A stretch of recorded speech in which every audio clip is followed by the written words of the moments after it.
Finally আজকে আমরা আলোচনা করব নতুন আলোচিত অ্যাপল ম্যাক মিনি M2 নিয়ে। এই পকেট রকেটটা কতটা পাওয়ারফুল, আপনার কাজের জন্য কতটা দক্ষ এবং এটা আপনার কিনা সঠিক পছন্দ হবে কিনা এই সবকিছু জানবো আজকের ভিডিওতে। তো কথা না বাড়িয়ে চলুন আনবক্সিংটা শুরু করি। ততক্ষণে আপনি দ্য পিওর টেক চ্যানেলটি সাবস্ক্রাইব করে ফেলুন। এ কি ম্যাক কোথায়? এটাই কি তাহলে ম্যাক? আমি ভিডিও বানাচ্ছিলাম আর তুই? অবশেষে উদ্ধার করে নিয়ে আসলাম ম্যাক মিনি। তো শুরু করা যাক ডিজাইন দিয়ে।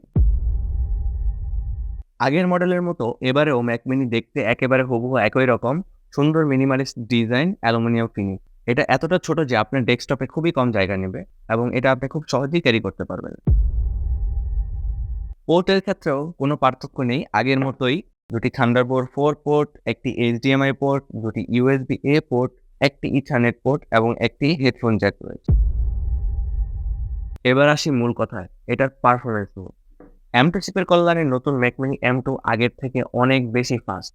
ডিজাইন, ফটো এডিটিং কিংবা ভিডিও এডিটিং অথবা আপনি কোডিংই করেন না কেন, সবকিছুতে আপনি পাবেন স্মুথ পারফরমেন্স। আমরা কিছু বেঞ্চমার্ক টেস্ট অ্যানালাইসিস করেছি এবং ফলাফল দেখে সত্যি মুগ্ধ হয়েছি।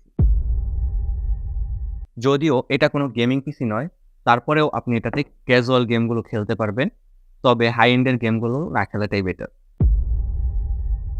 এই মিনি পিসিটা কিন্তু চলার সময় খুব বেশি একটা গরম হয় না।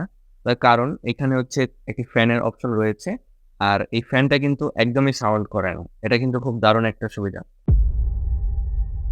এই ম্যাক মিনি M2 চলে ম্যাক ওএস এর সর্বশেষ রিলিজ হওয়া সোনোমা ভার্সন 14 এর উপর। তো বুঝতেই পারছেন এতে কিন্তু অনেক নতুন নতুন ফিচার অ্যাড করা হয়েছে।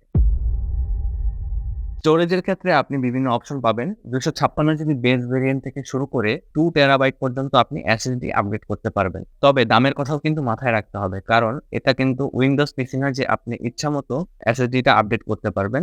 এসএসডি আপডেট করার সাথে কিন্তু আপনার প্রাইসটা 1 লাফে অনেকটা বেড়ে যাবে।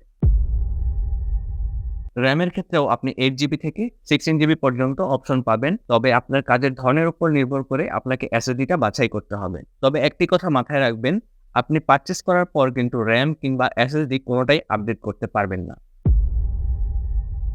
ম্যাক পিসি অন্যান্য উইন্ডোজ পিসির তুলনায় প্রাইস একটু বেশি হবে, এটাই স্বাভাবিক। তবে আপনি যে পারফরম্যান্সটা পাচ্ছেন আর সাথে যে অ্যাপলের ইকোসিস্টেমটা পাচ্ছেন, এটাই অনেক বেশি মূল্যবান। আমার হাতে যে ভেরিয়েন্টটি রয়েছে এটা হচ্ছে ম্যাক মিনির বেস ভেরিয়েন্ট। এটা 256 জিবি এবং 8 জিবি স্টোরেজ রয়েছে এতে। এটা আপনি বর্তমানে 70 থেকে 75,000 টাকার মধ্যে পেয়ে যাবেন। ম্যাক মিনি আসলে কাদের জন্য? ক্রিয়েটিভ, প্রফেশনাল, স্টুডেন্ট কিংবা ডেভেলপার যারা ছোট কিন্তু পাওয়ারফুল একটি কম্পিউটার খুঁজছেন, তাদের জন্যই ম্যাক মিনি। এই ভিডিওতে আমরা ম্যাক মিনি M2 সম্পর্কে মোটামুটি সব দিক থেকে আলোচনা করার চেষ্টা করেছি। তবে একটি জিনিস কিন্তু বাকি রয়েছে। এই ম্যাক মিনি M2 কি আসলে আপনার কাজের জন্য পারফেক্ট? এই সম্পর্কে বিস্তারিত জানতে হলে অবশ্যই আপনাকে আই বাটনে দেওয়া লিঙ্কে ক্লিক করে পরবর্তী ভিডিওটি দেখতে হবে, যেখানে আমরা ম্যাক মিনি M2 র পারফরম্যান্স টেস্ট করব। সামগ্রিকভাবে অ্যাপল ম্যাক মিনি M2 কিন্তু দুর্দান্ত একটি কম্পিউটার।